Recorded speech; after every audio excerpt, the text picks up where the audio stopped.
Hello दोस्तों, जय हिंद। देखिए, आज अगर हम पॉलिटी की बात करें तो पॉलिटी में सबसे आज भाग 4 की बात करेंगे। सबसे बेहद इंपॉर्टेंट पॉलिटी का भाग 4। यदि कॉन्स्टिट्यूशन की बात करें, कॉन्स्टिट्यूशन यानी संविधान, कॉन्स्टिट्यूशन संविधान संविधान में यदि आज बात करें तो भाग 4 पढ़ेंगे। भाग 4 में बात करें तो आर्टिकल कहाँ से कहाँ तक आते हैं, तो आर्टिकल 36 से लेके 51 तक आते हैं। इसमें क्या दिया गया है, यदि भाग 4 आता है 36 से लेकर 51 तक आर्टिकल आते हैं भाग 4 में, तो इसमें क्या दिया गया है, डीपीएसपी या directive principle of state policy. क्या दिया गया है भाग 4 में, डीपीएसपी यानी directive principle of state policy. Hindi में यदि बात करें तो इसका अर्थ हो जाता है राज्य के नीति निर्देशक तत्व। राज्य के नीति निर्देशक तत्व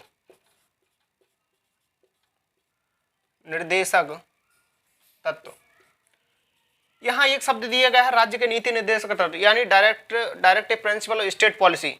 यहाँ शब्द दे दिया गया है स्टेट। ये स्टेट का अर्थ ये नहीं है जो वर्तमान में जो हमारे 28 राज्य हैं वो स्टेट नहीं है। इसका मतलब ये है कि उस चीज को, स्टेट को यहाँ उस तरीके से बताया गया है जैसे बीसीसीआई अपने आप में एक अलग डिपार्टमेंट बना हुआ है, वो अब स्वतंत्र है अपना नियम कानून बनाने के लिए। तो इस तरीके का यहाँ स्टेट की इस तरीके से चर्चा की गई कि वह डिपार्टमेंट जो अलग से अपने नियम कानून का बना सकता है या प्रावधान कर सकता है, उसको स्टेट कहा गया है। यदि यहाँ स्टेट की बात करें तो यहाँ एग्जाम्पल के तौर पर बीसीसीआई है। बीसीसीआई जो चूंकि जानते हैं ये सभी हमारे जो क्रिकेट का जो संस्था बनी है, डिपार्टमेंट है, ये सबसे धनी है। और की कंपेयर देखा जाए जितनी भी आईसीसी वगैरह से सबसे धनी कौन सा है, बीसीसीआई है। तो ये हो गया कि बीसीसीआई है, ये एक स्टेट अपने आप में स्टेट है। दूसरी बात कर रेलवे आ गया। रेलवे डिपार्टमेंट है, वो अपने आप में नियम कानून बना सकता है, तो वो एक रेलवे डिपार्टमेंट किसके तहत आएगा, तो स्टेट आएगा। यदि रेलवे की अगर बात करें तो वो क्या है, अपने आप में एक स्टेट है। बीसीसीआई की बात करें तो अपने आप में क्या स्टेट है। यदि यूपीएससी की बात करें तो अपने आप में क्या स्टेट बनी हुई है। तो ये हमें दिखाया गया भाग 4 में। भाग 4 में आर्टिकल 36 से लेकर 51 तक आते हैं। यदि बात करें तो directive principle of state policy की बात कही है, यानी राज्य के नीति निर्देशक तत्व। अच्छा, यदि इसकी आवश्यकता पड़ी, जैसा कि हम जानते हैं कि मूल अधिकार थे भाग 3 में, तो उसके उद्देश्य क्या थे कि उसका उद्देश्य ये था कि विधि के तहत सरकार का गठन हो सके और व्यक्ति का व्यक्तित्व का विकास हो सके। ये किसमें देखने को मिला हमें, जब भाग 3 में देखने को मिला। भाग 3 में क्या है कि मूल अधिकार थे, तो ये व्यक्ति का व्यक्तित्व का विकास हो सके, विधि के तहत सरकार का गठन हो सके, है ना। और उसमें क्या दिया गया था कि उस तरीके से कि विधि के तहत सरकार का गठन हो सके और जो सरकार वर्तमान में जो सरकार चल रही है उसकी सत्ता को पावर में कंट्रोल किया जा सके, है ना। जो वर्तमान में जो सरकार चल रही है उसकी पावर को कंट्रोल किया जा सके। तो ये उद्देश्य था मूल अधिकार का। यही यदि बात करें कि नीति निर्देशक तत्व थे तो इनकी हमें आवश्यकता क्या पड़ी। ये अगर बात करें डायरेक्टिव प्रिंसिपल स्टेट, तो उनके लिए हम सुप्रीम कोर्ट जा सकते थे मूल अधिकारों के लिए। यदि यही बात करें राज्य के नीति निर्देशक तत्व, इनके लिए हम सुप्रीम कोर्ट नहीं जा सकते, यानी बाध्य योग्य नहीं है, ठीक है ना। तो इनके यदि उद्देश्य की बात करें एम की, है ना, उद्देश्य इसका क्या है। इसका उद्देश्य ये दिया गया है कि जो वर्तमान में जो राज्य हैं वो कल्याणकारी कार्यक्रम चला सकें, जिससे कि राज्य में समानता आए। इस तरीके का इसको देखने को उद्देश्य मिलता है ना। उद्देश्य चूंकि हमने जाना कि जो वर्तमान में जो राज्य हैं उसमें समानता आ सके। समानता किस तरीके की आ सके, जैसे आर्थिक तौर से, राजनीतिक तौर से, है ना, आर्थिक, राजनीतिक और सामाजिक तौर पर समानता आ सके। ये उसका उद्देश्य हो जाता है कि इसका directive principle state of policy का, यानी राज्य के नीति निर्देशक तत्व का। क्लियर है। तो ये हमने यहाँ तक जाना। अच्छा, चूंकि हम जानते हैं कि आर्टिकल ये 36 से लेके कहाँ तक है, 51 तक है। यही आर्टिकल अगर बात करें कि आर्टिकल 36 क्या कहता है, चूंकि हम जानते हैं 36 जब डायरेक्टिव प्रिंसिपल स्टेट पॉलिसी की बात की गई है तो जाहिर है इसमें इसकी परिभाषा की चर्चा की गई होगी। तो इसी में परिभाषा की चर्चा की गई है किसकी, डीपीएसपी परिभाषा, यानी डेफिनेशन किसकी, डीपीएसपी एसपी यानी डायरेक्टिव प्रिंसिपल स्टेट पॉलिसी की चर्चा की गई है। क्योंकि हमने इसका उद्देश्य जाना, उद्देश्य ही इसका क्या था कि एक ऐसा मतलब सामाजिक राज्य में समानता आ सके और आर्थिक रूप से समानता आ सके, इस तरीके का हमें इसमें देखने को मिलेगा परिभाषा में डीपीएसपी में। वहीं बात करें आर्टिकल 37 की, आर्टिकल 37 की, तो 37 हमें क्या सिखाता है? आर्टिकल 37 सिखाता है कि ये चूंकि ये सुप्रीम कोर्ट के लिए अपन बात योग्य नहीं है, अर्थात ये किसी भी कार्य हुआ, कोई मान लीजिए यानी हम आर्थिक रूप से पिछड़े हुए, तो हमें ऐसा नहीं कि हम सुप्रीम कोर्ट चले जाए, नहीं, ये सुप्रीम कोर्ट हम नहीं जा सकते, क्योंकि ये किसके अंतर्गत आते हैं? डायरेक्टिव प्रिंसिपल स्टेट पॉलिसी के तहत अंतर्गत देखने को मिलता है, आते हैं, ठीक है ना, इस तरीके के। तो 27 में अगर चर्चा करें आर्टिकल 37 में, तो इसमें क्या दिया गया है कि आप सुप्रीम कोर्ट नहीं जा सकते, ये बात योग्य नहीं है। क्लियर है यहाँ तक? तो ये आर्टिकल हमने 37 में देखा। वहीं आर्टिकल यदि 38 की बात करें, बेहद इंपॉर्टेंट खास, ये क्या है? 38 हमें क्या सिखाता है कि लोक कल्याणकारी कार्यक्रम चलाएं। लोक कल्याणकारी,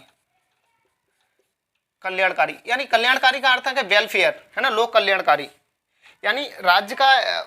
इसमें क्या दिया गया है? चूंकि ये इसमें अगर डायरेक्ट प्रिंसिपल स्टेट की बात करें तो ये सुप्रीम कोर्ट अपन इसके लिए नहीं जा सकते, तो है ना, इस तरीके। तो फिर इसमें कहा भी गया कि लोक कल्याणकारी कार्यक्रम चलाए, मतलब राज्य का कर्तव्य है कि वो लोगों के लिए ऐसे कार्यक्रम चलाए, यानी कैसे कार्यक्रम चलाए कि आर्थिक रूप से समानता आ सके, है ना, आर्थिक राजनीतिक रूप से समानता आ सके और आर्थिक रूप से समानता आ सके। तो इस तरीके का लोगों के लिए कल्याणकारी कार्यक्रम चलाए। ये किसका दायित्व है? ये राज्य सरकार का है, ये से कोई स्टेट सरकार का इसमें कोई दायित्व नहीं। यदि चाहता है तो अपने लिए ये लागू कर सकता है उस स्टेट में, ठीक है ना, क्लियर है। आर्टिकल 38 में क्या गया है? लोक कल्याणकारी के लिए कार्यक्रम चलाए जाए, आर्थिक रूप से, है ना, सामाजिक और आर्थिक, राजनीतिक और सामाजिक, इस तरीके कार्यक्रम चलाए, है ना।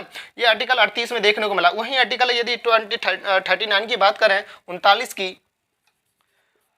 तो आर्टिकल 39 क्या कहता है कि इसमें दिया गया है कि समान वेतन की चर्चा की गई, यानी चाहे वह मेल हो चाहे फीमेल हो, उसमें समान वेतन दिया जाएगा। आज भी वर्तमान में देखो ना, सरकार में कोई गवर्नमेंट टीचर है, वो मेल टीचर और फीमेल भी टीचर है, तो दोनों की समान तनख्वाह होगी। वो अलग बात है कि पॉजिटिव डिस्क्रिमिनेशन के तहत उनको थोड़ा लाभ दे दिया जाता है, वो अलग बात की बात है। लेकिन अगर यहाँ बात करें मेल और फीमेल की समान वेतन की चर्चा की गई है, किसमें? आर्टिकल 39 में।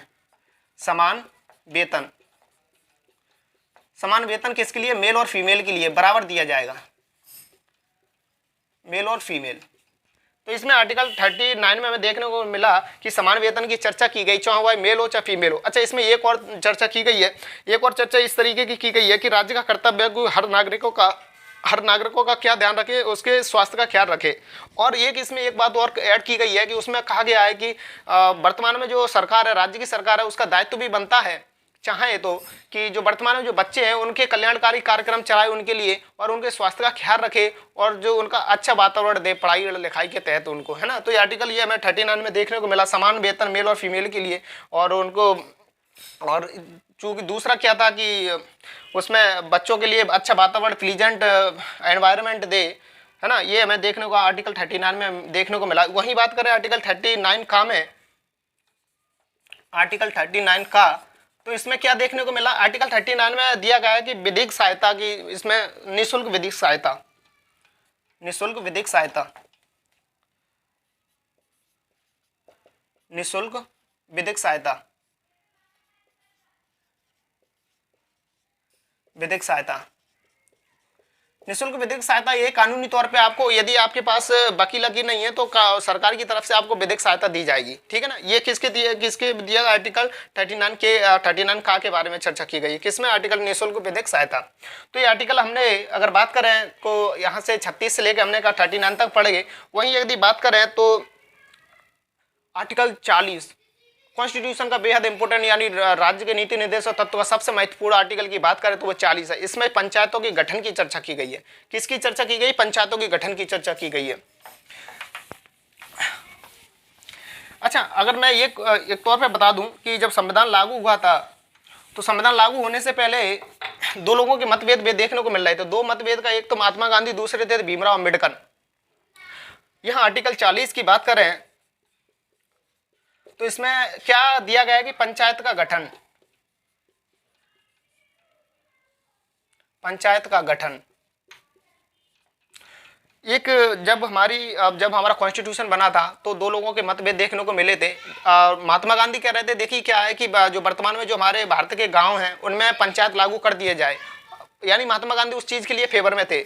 वहीं बात करें यदि भीमराव अंबेडकर, वो कह रहे थे नहीं ये गलत है, यदि वहाँ हम मुखिया का चुनाव कराते हैं तो पूरा का पूरा लूट लेंगे रुपए। तो ये किनका मतभेद था? तो ये भीमराव अंबेडकर का मतभेद था। अपनी जगह वो भी सही थे और महात्मा गांधी भी अपनी जगह सही थे। तो दोनों के मतभेद देखने को मिला। तो फिर इसको आर्टिकल 40 को यानी पंचायत गठन को फिर एक मुद्दा बनाया गया कि चलो इसको मूल अधिकार में ना रखते हुए इसको काम है नीति निर्देशक तत्व में रख दो। फिर राज्य का कर्तव्य वो यदि लागू करना चाहे तो कर सकता है और नहीं करना चाहे तो नहीं भी कर सकता है। ये इसमें क्योंकि ये सुप्रीम कोर्ट जा नहीं सकते, ये वाद योग्य है नहीं, तो वो राज्य पर डिपेंड करता है इस तरीके से।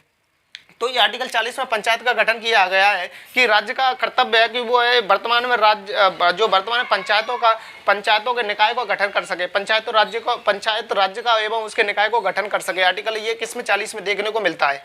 क्लियर है यहाँ तक? ये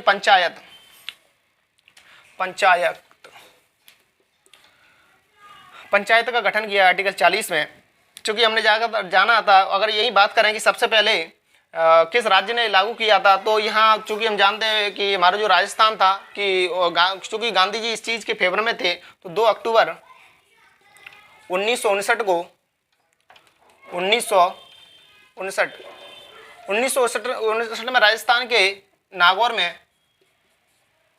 नागौर में इसको लागू कर दिया गया था। किसको कर दिया गया था? पंचायत को लागू कर दिया था। आज भी वर्तमान में देखो ना राजस्थान के गांव कितने विकसित है, क्योंकि यहाँ सबसे पहले पंचायतों को गठन किया गया था। मान लीजिए कितना लूट सकेंगे, यदि लूटना भी चाहेगा मुखिया तो चूंकि अब उस व्यक्ति का कार्य तो कर सकेगा। वर्तमान में यदि बात करें तो ग्रामीण में शिक्षा का अभाव है, उतनी ज़्यादा शिक्षा है नहीं। देखिए पूर्णतः अभाव की बात तो नहीं कर सकते, लेकिन फिर भी हालांकि अगर माने अगर रूरल कंपेयर और अर्बन कंपेयर के दे तो शहरीकरण और शहरीकरण से और मतलब जो ग्रामीण की बात करें तो आज भी वर्तमान में गांव में उतने शिक्षित लोग नहीं है जितना कि शहरी क्षेत्र में है। तो वहाँ अगर बात करें तो आज भी जो अशिक्षित होगा, ज़्यादा पढ़ा लिखा नहीं होगा, तो अधिकारियों से अच्छी तरीके से बात भी नहीं कर पाएगा। तो ये देखने को मिलता है। तो इसलिए यहाँ महात्मा गांधी उस चीज़ के फेवर में थे कि यदि अगर बात करें जो मुखिया है तो उससे अशिक्षित व्यक्ति होगा वो भी बात कर लेगा कि कहो कि ये काम नहीं हो रहा, रोड नहीं बन रही, कैसी क्या हमने वोट दिए आपको, तो इस तरीके का वो उस चीज़ से बोल सकता है। यहीं यदि बात करें कि यदि ये ना होता, मतलब पंचायत ना की जाती, तो बड़े अधिकारी से वो अशिक्षित व्यक्ति बात ही नहीं कर पाता, गाँव का व्यक्ति। तो ये देखिए अशिक्षित व्यक्ति का मतलब ये नहीं कि गाँव में अशिक्षित व्यक्ति होते, शिक्षित व्यक्ति होते तो वो भी नहीं ज़्यादा बोल पाते। तो ये देखने को मिलता है। तो इसमें आर्टिकल 40 में पंचायत का गठन किया गया है 2 अक्टूबर 1959 को नागौर जिला, राजस्थान के नागौर जिला में सबसे पहले इसको पंचायतों का लागू किया गया था। तो ये आर्टिकल 40 में देखने को मिला था। क्लियर है यहाँ तक? आर्टिकल 40 बेहद इंपॉर्टेंट है आर्टिकल, ठीक है ना। चूंकि हम जानते हैं कि ये आर्टिकल 40 में पंचायतों का गठन किया गया है 2 अक्टूबर 1959 को राजस्थान में सबसे पहले इसको लागू किया गया था, है ना। आर्टिकल वहीं अगर बात करें तो 41 आ जाता है। 41 में क्या सिखाता है? इसमें दिखाया गया है कि 41 में प्रसूति सहायता कोई मतलब 41 में 41 में इसमें दिखाया गया है कि कुछ दिशाओं में सरकारी सहायता, कुछ दिशा में सरकारी की सहायता ये है कि चूंकि जानते ये सुप्रीम कोर्ट में इसके लिए अपन जा नहीं सकते, तो ये राज्य के ऊपर डिपेंड कर दिया था कि अगर चाहे तो कुछ सरकारी सहायता दे, कुछ दिशा में सरकारी सहायता दे सकता है। कौन सा आर्टिकल 41 में? आर्टिकल 41 कुछ दिशाओं में सरकारी सहायता, कुछ दिशाओं में सरकारी सहायता। तो सरकारी सहायता का तहत किया जाता है कुछ दिशाओं में, यानी किस तरीके का, जैसे मान लो कोई विकलांग है, कोई महिला विधवा है, कोई वृद्ध पेंशन है, तो ये सरकार पर डिपेंड करता है। वो चाहता है तो यदि ऐसा चाहता है कि हमारे राज्य में इतना वृद्ध लोग हैं तो उनके लिए यदि पेंशन लागू कर दी जाए तो शायद सही रहेगा। तो अब बहुत से राज्यों में लागू भी है, क्योंकि हम जानते भी हैं कि ये उस समय जब संविधान बना था उस समय लागू नहीं हो सकता था, क्योंकि उस समय उतना बजट भी नहीं था हमारे पास। यदि मान लीजिए यदि बजट दे दे, उस समय हमें यूएनओ में हम सदस्यता मिल रही थी तो उस समय बजट नहीं था हमारे पास, इसलिए तो आज यूएनओ से तो वंचित है इस तरीके से, ठीक है ना। तो ये हमें किसमें देखने को मिला? आर्टिकल 41 में कुछ दिशा में सरकारी सहायता, यानी आज राज्य का ये कर्तव्य अगर चाहे तो वो किसी भी तरह का, जैसे विधवा अगर कोई महिला है गई तो उसके लिए पेंशन दे सकता है, कोई विकलांग है उसके लिए पेंशन दे सकता है राज्य, और उस तरीके के कोई वृद्ध हो गया है ना, वृद्ध पेंशन दे सकता है। तो ये किसमें? आर्टिकल 41 में देखने को मिला है कि कुछ दिशाओं में सरकारी सहायता दी जा सकती है, ठीक है ना। 41 आर्टिकल 41। यही आर्टिकल यदि अनुच्छेद 42 की बात करें, बेहद इंपॉर्टेंट, यानी इसमें प्रसूति सहायता, प्रसूति सहायता, प्रसूति सहायता की चर्चा की गई है। प्रसूति सहायता समझ लीजिए, प्रसूति सहायता का ये अर्थ ये है कि राज्य का कर्तव्य है। जैसे आज वर्तमान में जो एक महिला है यदि वो प्रेग्नेंट है तो चूंकि हम जानते हैं 3 महीना पहले और 3 महीना बाद भी उसको छुट्टी दे दी जाती है अगर वो प्रेग्नेंट है। ये केवल 2 सालों के लिए लागू कर दी गई है, मतलब 2 बच्चों के लिए लागू कर दी गई है कि नहीं। अगर कोई महिला है आर्टिकल 32 में तो प्रसूति सहायता उसकी की जा सकती है, ये आर्टिकल 42 में देखने को मिला है। और इसी में एक दिया गया है न्याय संगत, न्याय संगत, न्याय संगत। न्याय संगत का अर्थ ये है कि न्याय संगत तो उसको मजदूरी देना चाहिए, जो रुपए हैं उसको न्याय संगत होना चाहिए, जो मेल हो चाहे फीमेल हो उसको न्याय संगत मजदूरी देना चाहिए। वहीं बात करें यदि आर्टिकल 43 की, आर्टिकल 43 की बात करें तो इसमें आ जाता है निर्वाह योग मजदूरी, निर्वाह योग मजदूरी, निर्वाह मजदूरी, निर्वाह मजदूरी। वह मजदूरी, निर्वाह मजदूरी, वह मजदूरी कैसी होनी चाहिए? न्याय संगत होनी चाहिए। किस तरीके की? वह मजदूरी, वह मजदूरी न्याय संगत होना चाहिए, वह मजदूरी न्याय संगत होना चाहिए। मतलब इस तरीके मजदूरी, ये न्याय संगत का अर्थ ये है कि वह जैसे वर्तमान जैसे आज हमारी एक अगर बात करें तो ये हमें लगभग 250 रुपये चाहिए होते हैं एक दिन के लिए, तो वह मजदूरी इतनी होनी चाहिए कि उसका जीवन निर्वाह हो सके, उसका जीवन यापन हो सके, उस तरीके की उसको आपको मजदूरी देना चाहिए। वही आर्टिकल 43 की बात करें निर्वाह मजदूरी, वह मजदूरी न्याय संगत होनी चाहिए, तो आर्टिकल 43 देखने को मिला। वहीं आर्टिकल यदि बात करें आर्टिकल 43 काम है, आर्टिकल 43 में क्या देखने को मिला है? आर्टिकल 43 में देखने को मिला है कि उद्योग प्रबंधनों में कामगारों की भागीदारी होनी चाहिए। क्या होनी चाहिए? उद्योग प्रबंधनों में कामगारों की भागी होनी चाहिए। एक समझ लीजिए इसको, आर्टिकल 48 का 48-43 क्या होता है? उद्योग प्रबंधनों में कामगारों की भागीदारी होनी चाहिए। उद्योग प्रबंधनों में का अर्थ ये हुआ कि जो मतलब जो इंडस्ट्री मैनेजमेंट है उसमें कामगारों की भागीदारी होनी चाहिए। ऐसा नहीं कि कोई इंडस्ट्री है वो ऐसा नियम बना दे कि जो कामगारी यानी जो एम्प्लॉयमेंट है उनको उनका ह्रास हो सके, है ना, उस तरीके का वह नियम नहीं बना सकते। तो ये आर्टिकल हमें 43 का में देखने को मिला है कि राज्य का कर्तव्य है कि वह उद्योग प्रबंधनों में कामगारों की भागीदारी का ध्यान रखे। क्लियर है? चलिए, तो ये आर्टिकल हमने कहाँ तक देखा आज? आर्टिकल 43 का में देखा, आर्टिकल 43 का और जो बच्चे चूंकि हम जानते हैं आर्टिकल 36 से लेकर 51 तक है, बच्चे को आर्टिकल नेक्स्ट लेक्चर में करेंगे। Thank you.